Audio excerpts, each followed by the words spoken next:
Bonjour à tous. Dans un mot pour aujourd'hui, je voudrais revenir sur ce que cela représente pour nous d'être chrétiens.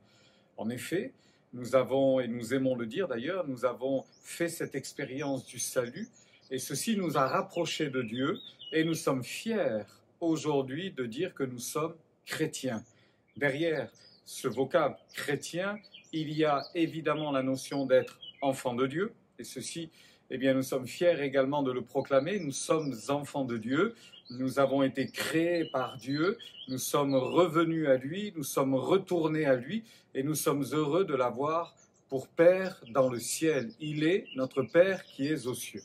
Maintenant, derrière la notion de chrétien, il y a toutes les valeurs que cela véhicule. Et derrière ces valeurs chrétiennes, il y a tout ce qui concerne la façon d'être, la façon de vivre, et la façon de penser. Je voudrais vous faire remarquer quelque chose que l'on trouve dans le livre des Actes des Apôtres et il me semble que ceci devrait nous interpeller ou tout du moins nous faire réfléchir aujourd'hui. Ça se trouve dans le livre des Actes au chapitre 11 et au verset 26. Pendant toute une année, ils se réunirent aux assemblées de l'Église et ils enseignèrent beaucoup de personnes. Ce fut à Antioche que pour la première fois, les disciples furent appelés chrétiens. Je répète, ce fut à Antioche que pour la première fois, les disciples furent appelés chrétiens. Cela signifie qu'avant d'être appelés chrétiens, ils étaient appelés disciples. Aujourd'hui, on a l'effet inverse, c'est-à-dire que quelqu'un dira facilement « je suis chrétien » et on voudrait lui poser la question « mais es-tu disciple de Jésus-Christ? Es-tu disciple ?» Alors il dira oui, forcément. Mais ce n'est pas le premier mot qui nous vient à l'esprit, ce n'est pas la première chose qui nous vient à l'esprit. Il nous vient d'abord de dire « je suis chrétien ». Mais quelque part, certains ont d'ailleurs analysé le terme chrétien, pourquoi on les avait appelés chrétiens. Et on est arrivé à cette conclusion que finalement on les a traités, parce que c'était plutôt une moquerie de chrétiens, en référence au fait qu'ils voulaient ressembler à Christ et qu'ils étaient des petits Christ. Mais derrière le mot disciple, il y a autre chose. Il y a le fait d'obéir, le fait de l'élève et du maître. Et c'est exactement ce rapport que nous avons avec Jésus. Et c'est ceci que je voulais mettre en avant ce matin. Frères et sœurs, chers amis, nous sommes appelés à être disciples avant d'avoir cette notion de dire « je suis chrétien », disciple. En fait, dit autrement, ce n'est pas Jésus qui vous suit, qui est avec vous, qui marche avec vous, c'est vous qui le suivez. Et c'est vous qui marchez avec lui. C'est vous qui avez décidé d'être avec lui. Ça renverse les rôles. Ce n'est pas lui qui a décidé de vous suivre, c'est vous qui avez décidé de le suivre.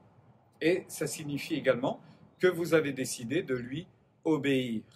La notion du disciple, discipula, du serviteur, en quelque sorte, de celui qui a décidé de marcher avec Dieu et de lui consacrer toute sa vie, pourrait revenir à ce qu'un homme a dit un jour, ce fameux témoignage que l'on trouve dans la bouche d'un jeune pasteur du Zimbabwe.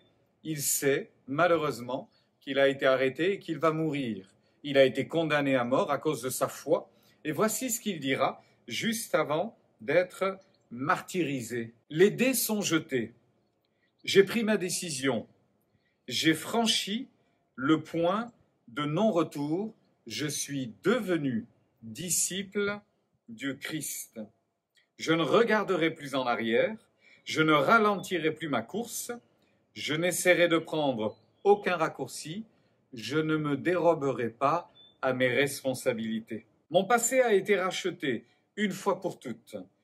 Le seul présent compte à mes yeux.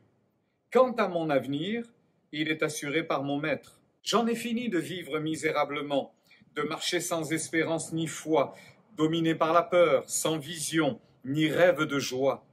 J'en ai fini avec les conversations futiles, les projets miteux, les artifices pitoyables. Je n'ai plus besoin de rechercher la renommée des hommes, les promotions, les applaudissements, la popularité en tout genre. Je n'ai plus envie d'avoir toujours raison, d'être celui que l'on écoute, que l'on admire, que l'on félicite, que l'on met en avant. Je vis désormais par la foi, n'ayant besoin que de sa présence pour marcher patiemment dans son chemin. Je vis désormais par la foi, n'ayant besoin, j'insiste, que de sa présence pour marcher patiemment dans son chemin. Je puise ma force dans mes contacts avec lui par la prière.